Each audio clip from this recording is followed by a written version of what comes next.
আদ্রিতার চোখে নীল ছিল নিছকই একজন চাকর। সে সারাদিন আদ্রিতার ভাই ফরমাস খেটেও ওকে সন্তুষ্ট করতে পারত না।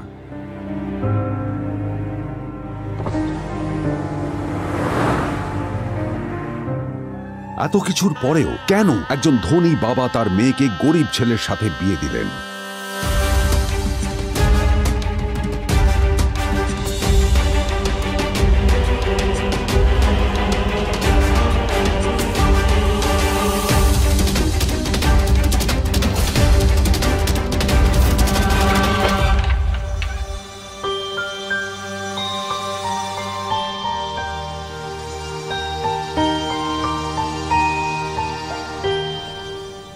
এবং তারপরে সেই মেয়েটি তার গরিব স্বামীর কাছ থেকে নতুন বছরে এমন একটা গিফট পেয়েছিল যে তার চক্ষু স্থির হওয়ার জোগাড় হয়েছিল।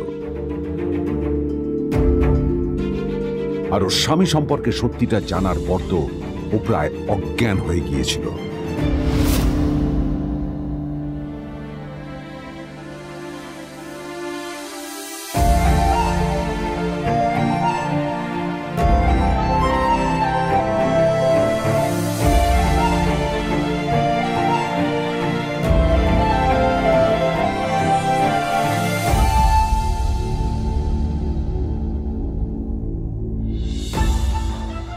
আমার বাবা সবচেয়ে বড় ভুল করেছে তোমার মতো একটা গরিব ছেলের সাথে আমার বিয়ে দিয়ে।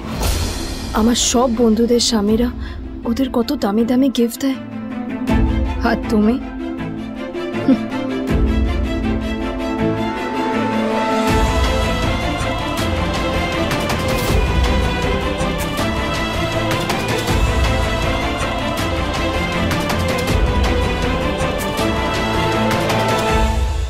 আদ্রিতা তার বাবার কথায় নীলকে বিয়ে তো করেছিল, কিন্তু ও শর্ত দিয়েছিল যেন বাড়ির বাইরের কেউ না জানতে পারে যে নীল ওর স্বামী। নীল ওই বাড়িতে ঘর জামাইয়ের মতো থাকলেও ও যেন ওখানে একজন চাকর ছিল। সবাই ওকে অপমান করত। ওই বাড়িতে না ও ঠিক মতো খাবার পেত, আর না ওর কোনো আলাদা ঘর ছিল। কখনো কার্পেটের উপর ঘুমোতো, তো কখনো আবার পোষা কুকুরের ঘরের পাশে নীলকে ঘুমোতে হতো। হাত খরচ মেটাতে ও এক জায়গায় ওয়েটারের কাজও করত। আদ্রিতা তার বন্ধুদের বলেছিল যে আদ্রিতা বিদেশে বিয়ে করেছে আর তার স্বামী লন্ডনের একজন খুব বড় বিজনেসম্যান। কিন্তু যখন আদ্রিতার বন্ধুরা ওকে ওদের স্বামীদের দেওয়া দামি দামি গিফটগুলো দেখাতো, তখন লজ্জায় ওর ভিতরটা পুড়ে ছাই হয়ে যেত।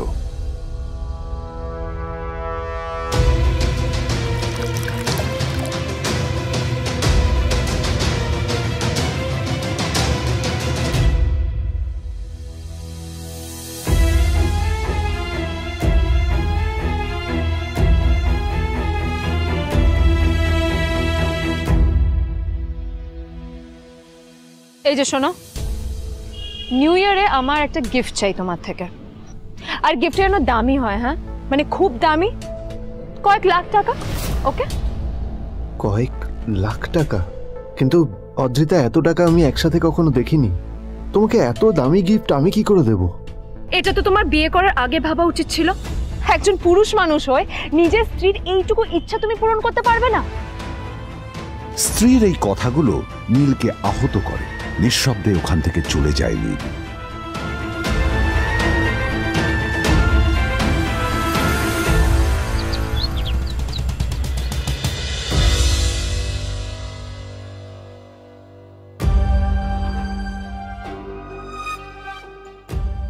দুদিন পর নিউ ইয়ার পার্টির আগে নীল আদ্রিতার কাছে এসে একটা গিফট প্যাক দেয়।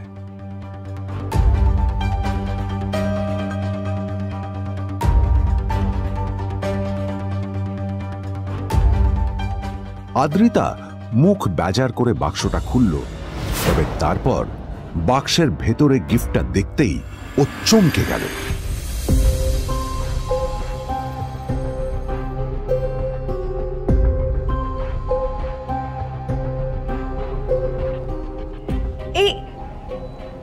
ফোনটা মানে এটা তো একটা স্পেশাল এডিশন, এটার দাম তো 3 কোটি টাকা।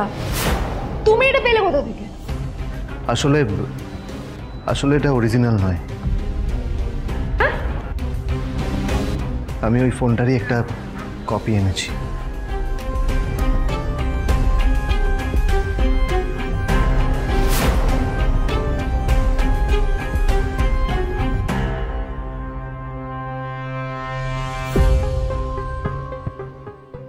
কিন্তু আদ্রিতার নীলের কথায় একটু সন্দেহ হয়, কারণ ফোনটা দেখে একেবারেই আসল বলেই মনে হচ্ছিল।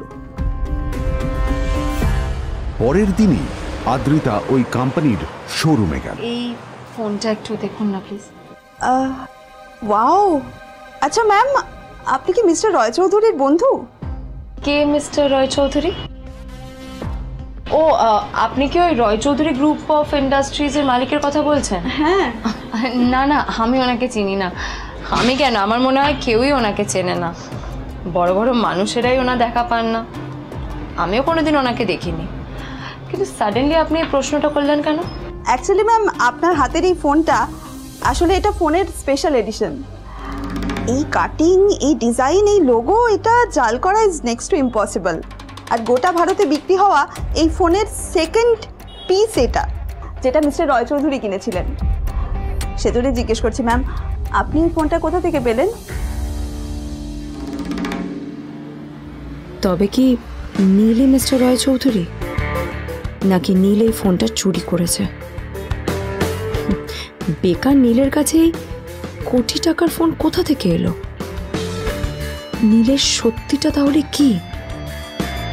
আর ও যদি সত্যি বড়লোক হয়ে থাকে, তবে ও নিজের শ্বশুর বাড়িতে খরচামাই হয়েই বা থাকে কেন?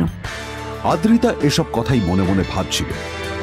তবে আদ্রিতার বিশ্বাস ছিল যে কোনো না কোনো মতলব করেই নীল এই ফোনটা আদ্রিতার জন্য নিয়ে এসেছিল।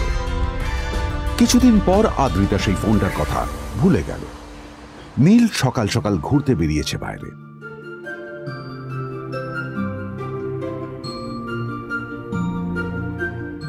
কটা বাজে রে? আমার খুব লেট হয়ে গেছে বুঝলি। তোরা খেল, ঠিক আছে? তোরা খেল, আমি আসছি।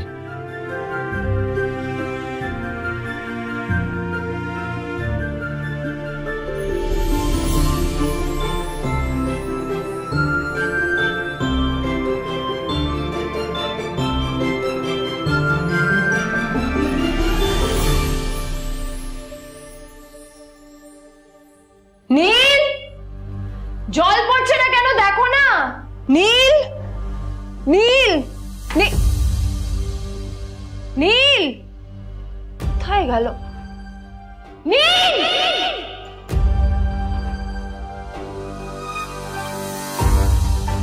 নীল, নীলকে ডাকছে কেন বলতো? ওইদিকে বাড়িতে আদ্রিতা আর চিত্রা আশ্চর্য হয়ে গেল যে নীল হঠাৎ কোথায় উধাও হয়ে গেল। মা, তোমাকে কিছু বলে গেছে নীল? হ্যাঁ, কোথায় গেছে ও? না, আমি ওর কোনো খোঁজ খবর রাখি না। আমার একটা কথা মনে হচ্ছে, ওকে না এবার একটু শীতে করতে হবে। একটা কাজে যদি আসতো ছেলেটা, যখনই কোনো কাজের কথা বলি ভ্যানিশ হয়ে যায়। আমি ওকে বলেছিলাম R&B গোল্ডেন ডায়মন্ডস থেকে আমার সেটটা নিয়ে আসতে, আনেনি। আজকেও ভালো করে অফিসে নিয়ে যাব, ভ্যানিশ হয়ে গেল। কোথায় গেল কে জানে। আমার ভাগ্যেই জুটেছে এরকম একটা ছেলে। এই যে তুমি কেন বিয়েটা দিয়েছিলে আমাকে? এটা আবার কি বলছিস? আমার কি দোষ? দেখ, ওই অসভ্য ছেলেটার সাথে বিয়ে দিতে চাইনি। যা করেছে তোর বাবা করেছে, এটা আমার কোনো দোষ। তখনই হঠাৎ নীল সেখানে এসে উপস্থিত হলো, কিন্তু ও দুজনকে উপেক্ষা করে ভিতরে চলে যাওয়াই শ্রেয় মনে করল। এই যে লাট সাহেব ফিরলেন রাজকার্য করে। এদিকে এসো, তোমার ফাঁকিবাজির আলোচনাই এখানে চলছে। মা প্লিজ থাক, মা থাক, ভাল লাগছে না। এমনিতেই অফিসের জন্য আমার লেট হয়ে যাচ্ছে, আর বিজন আমার ওয়েটও করছে। বিজনের নাম শুনেই নীলের মুখটা ফ্যাকাশে হয়ে গেল। আদ্রিতা নীলকে উপেক্ষা করেই বলল, আরে যে এই ছেলেটার মতো আর একটা ফাঁকিবাজ না তুমি পাবে না। তুমি কেন দাঁড়িয়ে আছো? এই যে শোনো শোনো শোনো শোনো, দাঁড়িয়ে আছো কেন? তোমাকে আমি বলেছিলাম R&B গোল্ড ডায়মন্ডস থেকে আমার সেটটা তুলেছো, তোলোনি তো। এইটা চাই না আমার। তুমি আমার সাথে অফিসে যাবে, ফেরার পথে তুমি সেটটা নিয়ে আসবে। তোমার জন্য সবসময় লেট হয়ে অফিসে, তোমার জন্য রক্ত লাগে। আর ব্যাগটা নিয়ে ওর পেছন পেছন কোথায় যাচ্ছ? যাও দিয়ে ওখানে রেখে এসো। নীল চিত্রার সাথে মাঝে মাঝে ঝগড়া করলেও তার স্ত্রী আদ্রিতার সাথে ও কখনো ঝগড়া করতো না। সত্য সব অপদার্থ।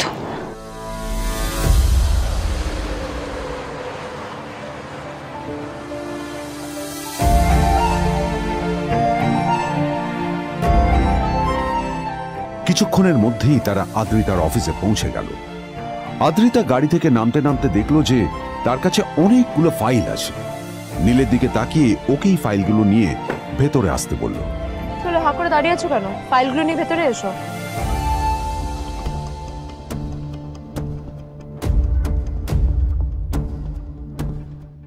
আদ্রিতা যখন ওর ক্যাবিনে পৌঁছলো তখন দেখলো সেখানে আগে থেকেই ওর বন্ধু এবং বিজনেস পার্টনার বিজন বসে ওর জন্য অপেক্ষা করছে।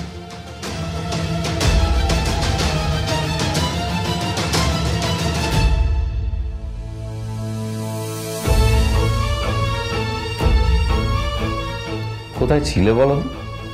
আমি 1 ঘন্টা ধরে তোমার জন্য এখানে ওয়েট করছি। এই লোকটার কি কোনো কাজকর্ম নেই? 1 ঘন্টা ধরে বসে আমার স্ত্রী আদ্রিতার জন্য অপেক্ষা করছে।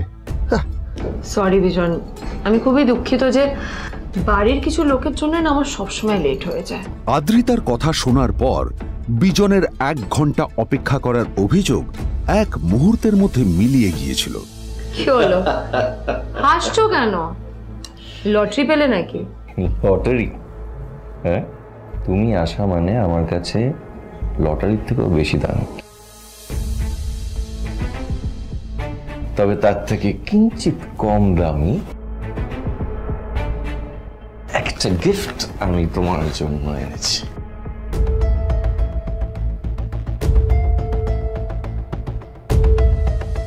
This is a rare diamond necklace for you. এটা আমার জন্য? সত্যি? এই শহরে এটা খুঁজে পাওয়া খুব বিরল। Just like you. Like it? Thank you. You're welcome. Thank you for the gift.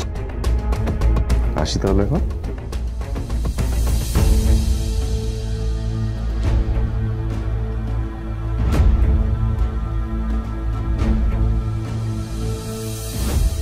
Adrita, আমি আজ পর্যন্ত তোমাকে কোনো রকম উপদেশ দিইনি, কিন্তু আজ আমি তোমাকে বলতে বাধ্য হচ্ছি। এই যে এই লোকটা তোমাকে শুধুমাত্র ইমপ্রেস করার জন্য একটা নকল সস্তার হীরের গয়না দিয়ে গেছে। এরকম একটা লোকের সাথে তোমার মেশা উচিত না। ভবিষ্যতে কিন্তু তুমি বিপদে পড়বে। আদ্রিতা, আমি তোমাকে কথা দিচ্ছি, আমি তোমার জন্য আসল রেয়ার একটা হীরের গয়না এনে দেবো, এর চেয়েও দামি, এর চেয়ে অনেক অনেক বেশি দামি। তার জন্য আমাকে যাই করতে হোক না কেন, আমি তোমাকে একদিন ঠিক এনে দেবো তোমাকে। তাদের বিয়ে হয়েছে 2.5 বছর। এর মধ্যে প্রথমবার তার মনে হলো নীল তার জন্য লড়াই করছে। নীলের এই রূপটা দেখে আদ্রিতা চমকে গেল। আজ প্রথমবারের মতো আদ্রিতার মনে প্রশ্ন এলো, নীলকে নিজের থেকে দূরে সরিয়ে রেখে আমি কি কোনো ভুল করছি? না না, এটা আমি কি ভাবছি? বিজন আমার বিজনেস পার্টনার, ও আমাদের মেইন ইনভেস্টর। নীলের এই অ্যাকশনের কারণে বিজন আমার কোম্পানি থেকে ব্যাক আউট করে গেলে কি হবে? না না না না না, নীলের জন্য আমি আমার এত বছরের পরিশ্রমকে জলে দিতে পারি না। আমার নীলকে নয়, আমার বিজনকে প্রয়োজন। এইসব ভাবতে ভাবতে আদ্রিতার নীলের ওপর রাগ হতে শুরু করে। আদ্রিতার রাগ তখন চরমে উঠে যায়। আজ প্রথমবার নীল আদ্রিতার সাথে খারাপ ব্যবহার করেছে। How dare you! তোমার এত বড় সাহস! হ্যাঁ, তোমাকে কে অধিকার দেয় বলো তো যে তুমি আমারই অফিসে দাঁড়িয়ে আমাকেই এতগুলো উল্টোপাল্টা কথা তুমি শোনালে? তোমাকে এখানে আনাই আমার ভুল হয়েছে, সবচেয়ে বড় ভুল হয়েছে। এবার চুপচাপ এখান থেকে বেরিয়ে যাও, right now. Get out! Neel আদ্রিতার এই কথার কোনো উত্তর দিল না। নীল জানতো যে ও যতই কথা বাড়াবে আদ্রিতা ততই বেশি রেগে যাবে। আদ্রিতা যেন তেন ভাবে নিজের রাগ চেপে ব্যাপারটা ওখানেই শেষ করার চেষ্টা করলো, কিন্তু ও তো জানতো না যে ব্যাপারটা তখন সবে শুরু হয়েছে। কি হলো, শুনতে পাচ্ছিস না? কালা নাকি? আমারই সামনে দাঁড়িয়ে আমার কেনা গিফট নিয়ে তুই মজা করলি? কত বড় সাহস রে তোর! নিজেকে তো বিক্রি করে দিলে ওরকম একটা ডায়মন্ড নেকলেস তুই কিনতে পারবি না। তোর এই গরিবের পারফিউম, সস্তা শার্ট, পায়েটা ফাটা চপ্পল নিয়ে নিজেকে বড় হিরো মনে করছিস? তোর নিজের কত দাম সেটা তোর নিজের জানা উচিত। Zero, big zero. সালা খরচা মাই চল।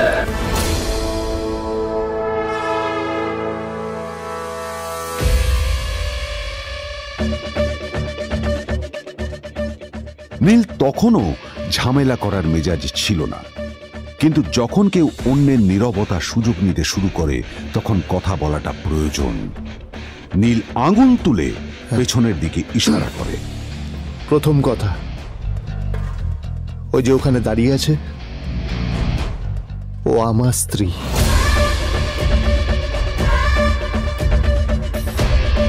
তাই আমার স্ত্রীকে তোমার নেকলেস দেওয়ার কোনো অধিকার নেই। ওকে যদি নেকলেস দিতে হয় তাহলে আমি দেব। তাই এসব ফ্রডগিরি বন্ধ করো। আর দ্বিতীয় কথা,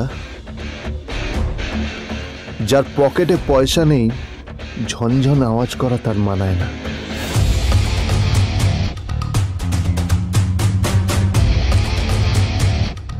নীল বিজনকে তার সোয়াগ দেখিয়ে বেরিয়ে গেল।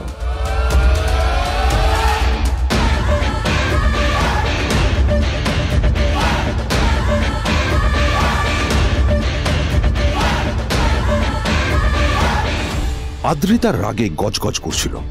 ওর জ্বলন্ত চোখের সামনে শুধু নীলের মুখটা ভেসে উঠছিল। ও যতই নীলের কথা ভাবছিল ততই ওর রাগ বেড়ে যাচ্ছিল। গত কয়েক মাস ধরে আদ্রিতার কোম্পানির অবস্থা একেবারেই ভালো ছিল না। আদ্রিতা তা সামলানোর আপ্রাণ চেষ্টা করছিল। কি যে করবেও সেইটাই বুঝে উঠতে পারছিল না। তারপর বিজনের সাথে ওর দেখা হলো, আর তখনই বিজনের সাথে ওর বন্ধুত্ব হলো। বিজন একটা খুব বড় পরিবারের সদস্য। আজ বিজন শুধুমাত্র আদ্রিতার কোম্পানির একজন বিজনেস পার্টনারই নয়, সাথে বড় ইনভেস্টরও। আর শুধুমাত্র বিজনের কারণেই আদ্রিতার কোম্পানি এখনো চলছে। এই কোম্পানির সমস্ত লস বিজনই বহন করে এবং আদ্রিতারও ওকে তাই খুব প্রয়োজন। বিজনের সাথে বন্ধুত্ব করা আদ্রিতার পক্ষে সহজ কাজ ছিল না। অনেক কাঠখড় পুড়িয়ে আদ্রিতা ওর কাছাকাছি এসেছিল। সবকিছু ঠিকঠাকই চলছিল, সবকিছুই আদ্রিতার প্ল্যান অনুযায়ী হচ্ছিল, কিন্তু নীল আজ এসে সবকিছু নষ্ট করে দিল। কি দরকার ছিল বুঝতে পারছি না। কি দরকার ছিল নীলের বিজনকে এতগুলো কথা শোনানোর? এবার বিজন আমাকে টাকা দেবে কিনা সেটাও জানি না। আমার কোম্পানিতে ইনভেস্ট করতে চাইবে কিনা সেটাও বুঝতে পারছি না। কি করব?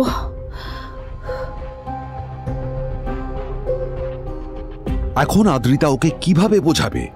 ভুল করে যদি বিজন ওর টাকা ফেরত চায় তবে আদ্রিতার কোম্পানি সেন কর্পোরেশন খুব বড় সমস্যায় পড়ে যাবে। তারপর কি হবে? সেন পরিবারের দেখভাল কে করবে? এইসব ভাবতে ভাবতে আদ্রিতা নিজের উপরেও রেগে গেল। আসলে দোষটা ওর নিজেরই। আদ্রিতা কেন নীলকে ওদের মাঝে আনতে গেল? নীলকে অফিসে নিয়ে আসারই বা কি দরকার ছিল? আর যদি সে নীলকে সাথে করে না আনতো তাহলে বিজন এখন ওর সাথেই বসে থাকতো।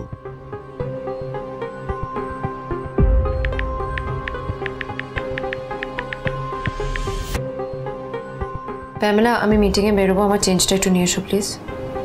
Thank you. আর অন্যদিকে সেন কর্পোরেশনের অফিস থেকে বেরিয়ে নীলের খুব ফুরফুরে লাগছিল। তখনই হঠাৎ ওর ফোনটা বেজে উঠল। ফোনটা ছিল মিস্টার রায় চৌধুরীর। তিনি ছিলেন শহরের সব থেকে বড় বিজনেসম্যান। হ্যাঁ মিস্টার রায় চৌধুরী, আমি আপনাকেই ফোন করতে যাচ্ছিলাম। আমি একজন বিশেষ লোকের সাথে তোমার একটা মিটিং ফিক্স করেছি। ওর অ্যাড্রেস আমি তোমাকে টেক্সট করে দিয়েছি। আমি চাই তুমি ওই লোকটার সাথে মিট করো। ঠিক আছে, আমি যে কোনো কারোর সাথে দেখা করতে পারি, কিন্তু তার জন্য আপনাকে আমার দুটো শর্ত মানতে হবে। প্রথমটা, আমার জন্য একটা রেয়ার হীরের নেকলেস আপনাকে জোগাড় করে আনতে হবে। আর দ্বিতীয়টা, আমি আপনাকে টেক্সট করছি, এটাও কিন্তু একই রকম জরুরি। এই দুটো কাজ আপনাকে যত তাড়াতাড়ি সম্ভব করে ফেলতে হবে আমার জন্য, ঠিক আছে? তোমার অ্যাকাউন্টে কিছু টাকা পাঠিয়েছি। কিছু জামা কাপড় কেন, যাতে তুমি ভদ্র সমাজে আসার যোগ্য হও আর তোমাকে আমি স্বামীর পরিচয় দিতে লজ্জা না পাই। তোমার কারণে আমার পরিবার লজ্জা পাবে, আমি সেটা চাই না। যখনই দেখি তখনই তুমি ভিখিরির মতো ছেঁড়া ফাটা জামা কাপড় পরে থাকো। আসলে আদ্রিতার বাড়িতে আজ ফ্যামিলি ডিনার পার্টি ছিল, আর শেষবার নীলের জন্য ওকে অনেক ঝামেলা পোহাতে হয়েছিল। মেসেজ পড়ে নীল ফোনটা নিজের পকেটে রেখে রাস্তার ধারে গিয়ে একটা ট্যাক্সি থামানোর জন্য হাত বাড়িয়ে দিল। নীল ট্যাক্সি ধরে গোল্ডেন সিটি অ্যাভিনিউর দিকে বেরিয়ে পড়ল। গোল্ডেন সিটি অ্যাভিনিউ শুধু কলকাতারই নয়, এটা ছিল সারা পশ্চিমবঙ্গের সবচেয়ে বিলাসবহুল সোসাইটিগুলোর মধ্যে একটা। আসলে এই সেই জায়গা যেখানে মিস্টার রায়চৌধুরী আজ তার জন্য গোপন মিটিং ফিক্স করেছিলেন। কিন্তু নীল কার সাথে দেখা করতে যাচ্ছে এ সম্পর্কে ওর কোনো ধারণাই ছিল না। যখন নীল সেখানে পৌঁছলো, পুলভিলার বাগানে বসে থাকা লোকটিকে দেখে রাগে নীলের রক্ত ফুটতে শুরু করলো। নীল ওখানে না দাঁড়িয়ে বেরিয়ে গেল। তখনই হঠাৎ একটা মেসেজ এলো। আসলে আজ আদ্রিতার ফ্যামিলি গ্যাদারিং এ যাওয়ার আগে নীলকে ওর হাই স্কুলের রিইউনিয়নেও যেতে হতো। গ্র্যাজুয়েশনের পর এত বছরে এই প্রথম নীল তার কোনো কলেজ বা স্কুলের রিইউনিয়নে যাচ্ছে। এতগুলো বছরে নীল তার কোনো বন্ধুর সাথেই দেখা করেনি।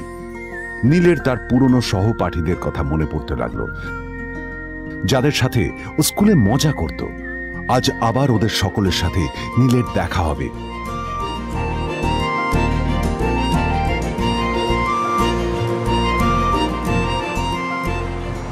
আর এই সব কিছু ভেবেই নীল এক্সাইটেড হয়ে যাচ্ছিল।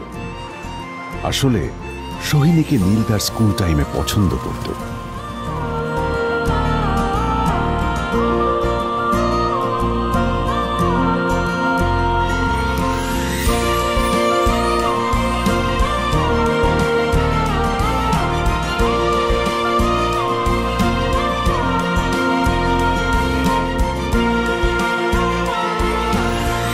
অন্যদিকে সেম কর্পোরেশনে ইনভেস্টরদের সঙ্গে আদ্রিতার মিটিং একেবারেই ভালো যায়নি।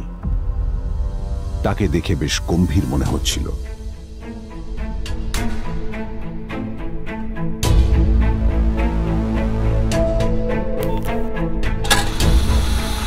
ভাই, পৃথিবীতে এমন লোকও আছে, কি দিমাগ দেখলি? হ্যাঁ, কাজকর্ম তো কিছু করার নেই, আর কিছু করেও না। হ্যাঁ, শুধু চলে এসছে আমাদের ম্যাডামকে রাখাতে। এই 1 বছরে না কিচ্ছু বদলায়নি। আরে আমি তো ভেবেছিলাম যে এর সাথে ম্যাডামের আর কোনো সম্পর্কই নেই, কিন্তু না, এখন যা দেখছি উল্টে ম্যাডামের মাথায় উঠে নাচছে। আমার মাঝে মাঝে মনে হয় এদের দুজনের বিয়ে কিভাবে হলো। আর বিয়ে তো অনেক পরের কথা, 2 বছর হয়ে গেল এদের এখনো ডিভোর্স হলো না। হ্যাঁ, আমার তো ভাবলে কিরকম অবাক লাগছে। যা বলেছিস।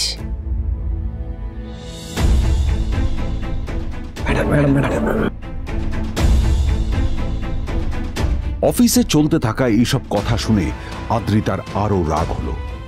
আদ্রিতা ক্যাবিনে যাওয়ার পরে রাগকে নিয়ন্ত্রণ করা ওর পক্ষে আরো কঠিন হয়ে গেল। ও তখন বুঝতেই পারছিল না যে ওর রাগ কিভাবে নিয়ন্ত্রণ করবে।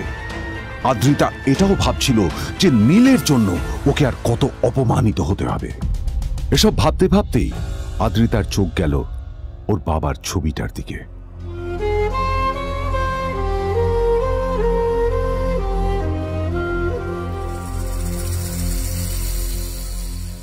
আমি তো তোমার সবচেয়ে প্রিয় মেয়ে ছিলাম বাবা,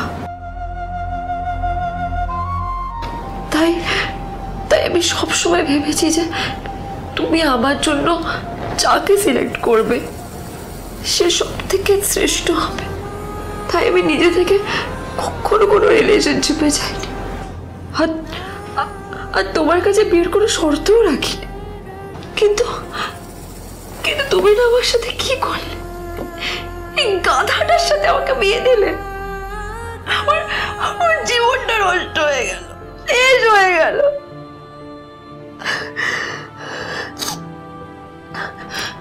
আমি যদি একটু জানতাম যে ও কিছু করে না, ঘর চাপাই হয়ে থাকবে, এইসব কাজকর্ম করে, তাহলে আমি কোনোদিনই বিয়েতে রাজি হতাম না বাবা, কোনোদিন না, কোনোদিন।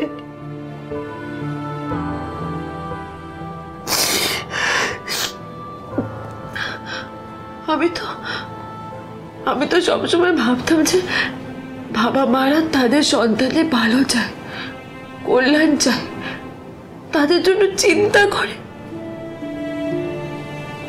কিন্তু কিন্তু বাবা তুমি আমার জন্য একটু চিন্তা করোনি। তুমি শুধু তোমার শেষ কর্তব্যটুকু করতে চেয়েছিলে, শেষ ইচ্ছাটুকু রাখতে চেয়েছিলে, ব্যাস পালন করা হয়ে গেছে। আর আমাদের তুমি ছেড়ে চলে গেলে, তুমি আমাকে ছেড়ে চলে গেলে। অন্যদিকে নীল রিউনিয়ন পার্টির জন্য হোটেল প্রাইম স্টারের দিকে রওনা হলো। হোটেল প্রাইম স্টার ছিল শহরের সবচেয়ে দামি হোটেল। ওখানে শহরের সব বড় লোকেরা যাতায়াত করত। নীল যখনই তার পুরনো বাইকটা নিয়ে ওখানে পৌঁছলো, ওর পুরনো জামা কাপড়, পুরনো বাইক আর ওর পায়ে ছেঁড়া চপ্পল দেখে সিকিউরিটি গার্ড ওকে গেটের বাইরেই আটকে দিল। থাম থাম, এই কোথায় যাচ্ছিস শালা ভিখিরি? না না দাদা, আপনি আমাকে ভুল বুঝছেন। আসলে আমাকে ইনভাইট করা হয়েছে, আমি এই হোটেলেই এসেছি। শালা মিথ্যে কথা বলার জায়গা পাস না? হ্যাঁ, মিথ্যে কথা বলার আগে নিজের চেহারাটা তো দেখতিস। এটা একটা প্রাইম হোটেল, বুঝেছিস? এখানে সব শহরের বড় বড় লোকেরা তাদের বড় বড় গাড়ি নিয়ে আসে। শালা তোর মতো একটা ভিখিরি একটা ফ্যাট প্যাটে আওয়াজ বের করা বাইক নিয়ে চলে এসেছিস, আর আমি তোকে ঢুকতে দেবো? না দাদা, আমাকে ইনভাইট করা হয়েছে। আমাকে শুনুন শুনুন, চল আমাকে একবার ঢুকতে দিন আমাকে। নীল পড়ে যেতেই একটা দামি গাড়ি ওখানে এসে দাঁড়ালো। এই গাড়িটি আর অন্য কারো নয়, হোটেল প্রাইমের মালিক মিস্টার খান্নার ছিল। কি হচ্ছে কি এটা? হোটেলের গেটের সামনে এসব এসব ক্যাশ চলছে এখানে। হোটেলের বদনাম হবে না এতে? স্যার দেখুন না, এই যে ভিখিরিটা হোটেলে ঢুকতে যাচ্ছে, আমি বারণ করছি, শুনছে না স্যার। Shut up! আপনি কি করতে আছেন? কে কি হচ্ছে দেখি দেখি কে? মিস্টার খান্না তার চশমা খুলে নীলের দিকে দেখলেন, আর ওনার মুখটা হাঁ হয়ে গেল।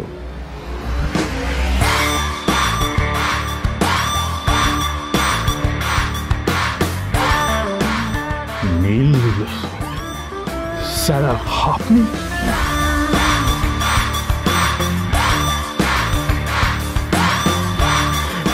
Extremely sorry sir.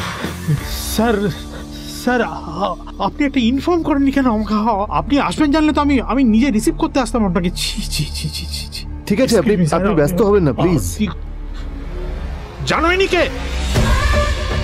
নিজের বসকে এভাবে একজন ভিখারিকে হাতে পায়ে ধরতে দেখে গার্ডটিও অবাক হয়ে গেল। আরে sir, sorry sir, extremely sorry, আপনি আমার সঙ্গে আসুন। সরি স্যার, সরি, ভুল হয়ে গেছে স্যার। সালাম স্যার। নীল কি তবে সত্যিই একজন খুব বড়লোক কেউ?